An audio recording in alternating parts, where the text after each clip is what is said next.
안녕하세요. 주식 전환 남자입니다. 삼성전자 반도체의 핵심이 되어줄 이 고대역폭 메모리 공급과 관련되어서 중요한 소식이 있었죠. 특히 AI 시장의 흐름 속에서 삼성이 맞이하게 된 이 도전과 기회에 포인트를 두고 보셔야 됩니다. 먼저 엔비디아의 젠슨 왕이 언급한 내용을 보면 삼성의 HBM 설계와 테스트에 시간이 걸린다고 했는데, 이 발언으로 사실상 삼성의 HBM은 재설계가 필요하다, 설계에 이어서 테스트, 양산까지의 시간을 감안하면 한동안은 품질 테스트를 통과하기가 어렵다는 게 드러났습니다. 단기적으로는 여전히 어렵다는 거죠. 이때 삼성전자가 놓치지 말아야 될 기회가 바로 브로드컴과의 파트너십인데요. 브로드컴은 지금 구글과 같은 빅테크 기업과 협력해서 맞춤형 AI 반도체를 설계하고 있습니다. 특히 엔비디아하고는 다르게 최고 성능보다는 가성비와 대규모 물량 공급을 중시하기 때문에 현재 삼성의 HBM 생산 여력을 활용할 가능성이 크죠. 이런 틈 바구니에서 빠르게 성장 중이고, 작년에만 AI 칩 설계 매출로 122억 달러를 기록했습니다. 여기서 삼성의 새로운 매출 성장 기회가 나온다는 거죠. 다시 말해서 삼성과 엔비디아의 관계에서는 단기적으로 어려운 도전자의 입장이지만 이 브로드컴과의 협력은 도약의 기회가 되는 거예요. 특히 AI 시장은 계속해서 성장 중이고, 빅테크 기업들의 지금 탈 엔비디아 움직임 속에서 삼성전자가 새로운 역할을 찾아야 됩니다.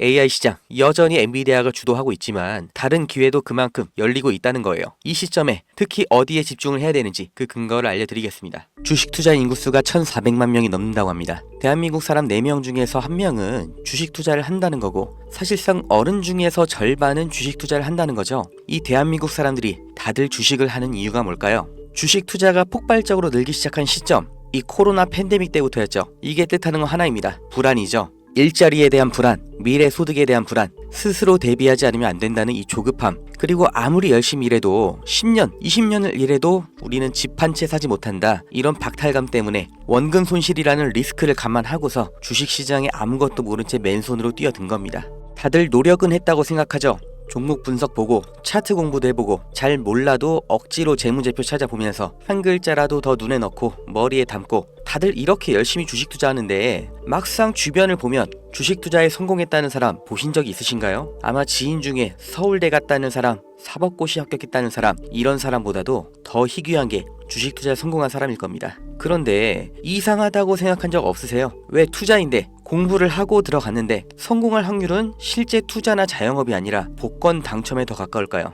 무언가 잘못됐다, 이렇게 느껴지지 않으세요? 공부를 더 하면 나아질까요? 재무제표를 직접 작성하는 회계사도 실패하는 게 주식 투자입니다. 공부가 답이 아니라는 거죠. 그렇다면 답이 뭐냐? 그 진실을 알려드리겠습니다. 구독자님들, 노력을 안 해서, 공부가 부족해서, 내가 욕심을 크게 부려서 그래서 주식 투자에 실패한 게 아니에요. 잘못을 해서 실패한 게 아니란 말이에요. 애초에 우리는 속고 있었어요. 이길 수가 없는 싸움판에 맨몸으로 내던져져서 나보다 강하고 무기도 갖고 있고, 심지어 이 싸움을 준비하고 있던 누군가와 싸워야 했습니다. 이길 리가 없죠. 한두 명의 운 좋은 사람, 특별한 재능이 있는 그런 사람이 아니라 모든 사람이 다 희생자였을 뿐이에요. 그 범죄자가 누구냐? 코스피, 코스닥입니다. 우리가 아무리 공부하고 좋은 기업을 발굴하고 분석해도 장기 투자를 해도 의미가 없습니다. 이 물적 분할, 기업의 유망한 부분을 찢어서 새 회사로 다시 상장하는 거예요.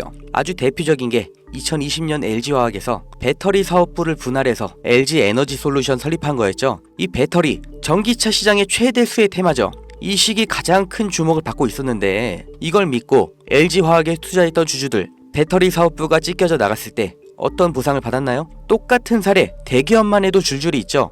바로 다음 해 SK이노베이션에서 배터리 사업부 똑같이 물적 분할하면서 SK온 설립했죠. SK의 미래를 책임질 주요 사업인데, 이걸 알고 미리 SK이노베이션에 투자한 통찰력 있는 똑똑한 주주는 배신을 당한 겁니다. 또 카카오톡이라는 메신저를 플랫폼으로 활용해서 카카오페이, 카카오뱅크 전부 성공을 시켰죠. 그런데 카카오페이, 카카오뱅크 각각 따로 물적 분할을 해버렸어요. 카카오의 주주들은 뭐가 된 거죠? 내가 갖고 있는 주식에서 가장 중요한 부분이 그냥 찢겨져 나간 거예요. 손해는 개미가 봤죠. 오너는 손해를 봤나요? 전혀 아니죠. 10,000원짜리 한 장이었던 게 1,000원짜리 10장이 됐을 뿐이에요. 오히려 나눠먹기, 돌려쓰기 더 편해진 거죠. 일반 주주들, 개미들만 일방적으로 당하는 겁니다. 어떻게 이렇게 뻔뻔하게 할 수가 있어요? 미국에서 이런 짓 하면 박살납니다. 미국 세법에 섹션 355라는 게 있습니다. 물적 분할의 조건을 다른 거예요. 여기 써있죠. 디스트리뷰션, 분할, 스탁, 주식과 증권을 나눌 때, 분할을 할 때 어떻게 해야 되냐? 실질적인 사업 목적이 따로 있어야 되고, 최소 5년 이상 독립적으로 운영을 하고 있었어야 되고 자회사 80% 이상의 통제권을 갖고 있어야 되고 분할된 주식도 기존 주주들에게 공정하게 분배를 해야 된다. 이런 여러 가지 조건을 다 만족해야 돼요. 이걸 무시하고 그냥 물적 분할을 하면 바로 엄청난 세금 폭탄이 날아옵니다. 사실상 벌금을 내라는 거예요. 그러니까 미국의 기업들은 물적 분할할 때 아주 철저하게 기준에 맞춰서 하죠. 미국의 대표적인 기업 이 GE도 이렇게 테마별로 구분 지어서 분할하니까 시장에서도 전략적 유연성, 자원 배분의 효율화 이렇게 인식을 해서 주가도 같이 오르는 거예요. 이렇게 모든 주주들에게 이익이 되는 물적 분할을 하라는 겁니다. 회사의 미래 가치를 믿고 투자한 사람들을 배신하지 말라고 이렇게 하는 거예요. 이뿐만이 아니죠. 금투세, 이 말도 안 되는 세금 폐지하나 싶었는데 말장난이었고 그냥 유예였죠. 이 금투세의 최대 피해자 누구예요? 중산층, 개미입니다. 세금 부담 때문에 안정적인 장기 투자를 못하고 리스크 있는 단기 투자, 고위험 투자로 내몰리는 거예요. 심리적 압박 더 받겠죠. 일관된 투자 어렵죠. 그 돈 누가 가져갈까요? 하루 종일 차트 보면서 대응하는 트레이더, 기관 얘네들한테 다 갖다 바치라고 하는 겁니다. 또 있죠. 분식회계는 어때요? 개미들이 아무리 기업 분석하고 재무제표 찾아보고 PER, ROE 따지면 뭐해요? 이게 진실인지 아닌지 아무도 보장을 못 해주죠. 분식 회계를 저질러도 그 처벌이 너무나 낮기 때문에 아예 세계에서 한국 주식을 저평가하는 겁니다. 다들 들어보셨죠? 코리아 디스카운트. 이게 얼마나 부끄러운 말이에요. 한국 거는 그냥 낮춰본다는 거예요. 미국에서 엔론 사태 벌어졌을 때는 CEO가 24년형, 우리나라에서 대우 사태 때는 형 집행정지, 대통령 특별사면, 대한민국의 모든 상장 기업에 세력이 안 붙은 종목이 없다고 하죠. 저라도 돈이 많으면 주식으로 이렇게 장난치겠어요. 무조건 이기는 게임이잖아요. 있는 사람, 가진 사람들끼리 알아서 판 짜서 해먹고 개미들은 아무리 노력해도 결국 당할 수밖에 없는 이 불합리한 콜로세움, 이게 코스피, 코스닥의 정체입니다. 이 짜여진 판에서 개미가 혼자 준비해봤자 그냥 먹잇감이에요. 그럼 우리는 어떻게 해야 되냐? 그 답을 알려드리겠습니다. 들어오세요. 트럼프가 당선 확정되고 제가 무슨 주식을 샀는지, 환율이 1450원 찍으면 제가 무슨 종목 들어갈 건지 이 안에서 다 보여드립니다. 증명은 제가 할 거고 눈으로 보시고 따라오시면 됩니다. 종목 빼가는 유료방 업자인지 구독자님 맞는지 문자로 확인만 할 거고요. 유료 아닙니다. 대가 없습니다. 가입 이런 거 절대 없어요. 그냥 여기 모이세요. 010-2290-8285 여기로 문자, 집 이렇게 한 글자만 남겨주세요. 100만원으로 시작해서 집 한 채까지 가는 기적 보여드리겠습니다.